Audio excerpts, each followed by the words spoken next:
Pagiging mayor ko, dinibdib ko yan. Wala akong agenda. Wala akong dinagdag na baski isang poste sa bahay ko. Wala akong bagong kotse.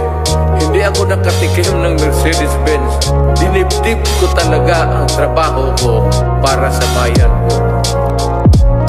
Nung siya pa ang nakaupo, ramdam natin ang kaligtasan. Pagkat dahil sa kanya, ang krimen ay nabawasan. Mga adik inorasan at sila ay pinasuko. Sa bayan kong Pinas, siya ang tunay na may puso. Ngunit ngayong tapos na ang kanyang panunungkulan. Kung tratuhin ng gobyerno parang salot sa lipunan. Siya'y pinagkaisahan ng mga nakaupo sa laban mo. Kasama kaming mga taga Cotabato. Ganito ba talaga ang batas sa Pilipinas? Sino pa yung nasa tama ay siya ba ang nakaposas? Puti pa yung mga adik, meron kayong malasakit. Eh paano naman yung ginahas at pinatay ng adik? Sa guna niya nakasambi ang pagkamalapad silak. Mimbaso bang imatay, no tagaw ang makagilag. Araw-araw may patayan na tila babaligsahan. At ang mga mahihirap ay lalo pang nahirapan. Duterte pa rin kahit na ano man ang mangyari. Duterte ang pinakamagaling na presidente. Sa laban mo Duterte, kakampi mo ang marami. Noon hanggang ngayon Duterte pa rin kami.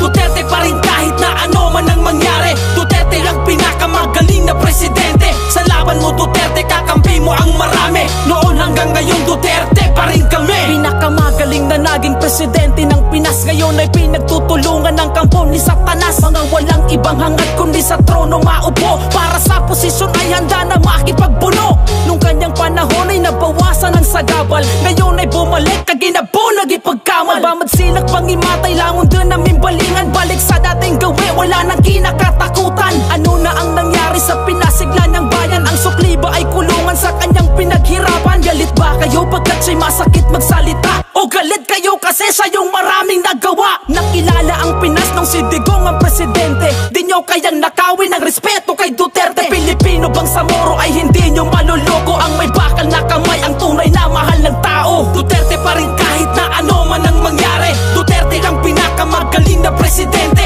Sa laban mo Duterte, kakampi mo ang marami. Noon hanggang ngayon Duterte pa rin kami. Duterte pa rin kahit na ano man ang mangyari. Duterte ang pinakamagaling na presidente. Sa laban mo Duterte, kakampi mo ang marami. Noon hanggang ngayon Duterte